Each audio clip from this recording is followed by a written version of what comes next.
Hello and good evening, everyone. My name is Niah, and I'm here to discuss the terms that we've learned in the previous week of this pathophysiology course. So let's get started. So the definition of a disease is essentially any abnormality or anything that causes an abnormality in the body's normal functioning. An example of a disease would be diabetes.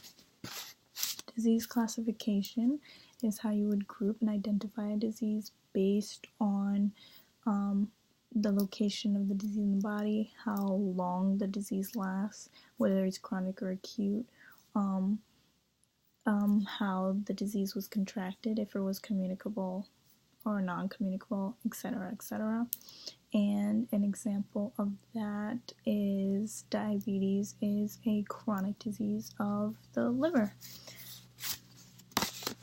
Etiology. Etiology is the factors that cause a disease.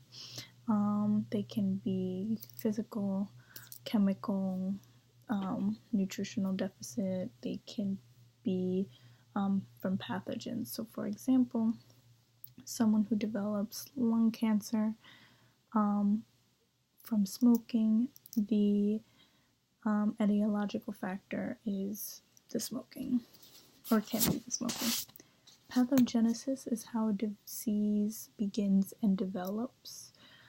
So, for example, type 2 diabetes is caused by a decreased sensitivity of insulin in the cells and also decreased production of insulin due to exhaustion from the pancreas.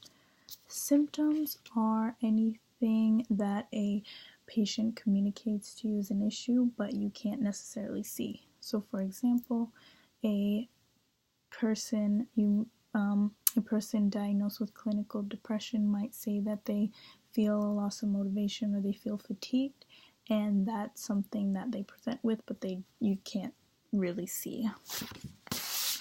A sign is something that you as a clinician, an issue that you as a clinician can actually measure. So, for example, you can measure a patient's blood sugars, and if their A1C, if their A1C is extremely high, like if it's above 7, you can assume that they have diabetes. Syndrome is a group of signs and symptoms that are usually secondary to a disease. So, for example, shaken baby syndrome, the actual disease or the actual malady at hand is that the baby has brain issues due to too much manipulation, and shaken baby syndrome can manifest as vomiting, irritability, loss of sleep in the infant, etc.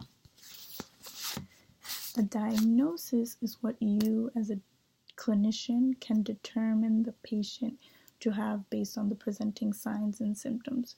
So, for example, you can diagnose a patient with rickets if they have low vitamin D levels and they have bowing of their legs.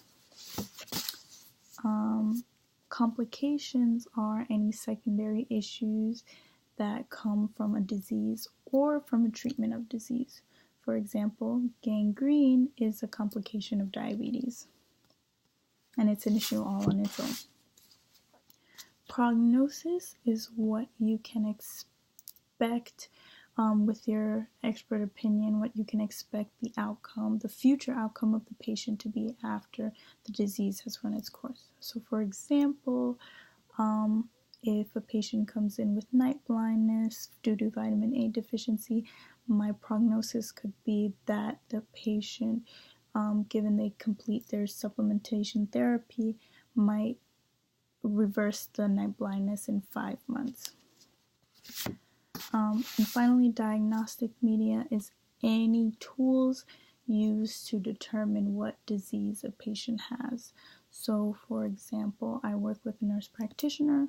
One of the things that we do is we do genetic testing. We collect a sputum specimen from the patient to determine if they have a mutation on the MTHFR gene, and that's a way that we diagnose that mutation. So, thank you, and yeah.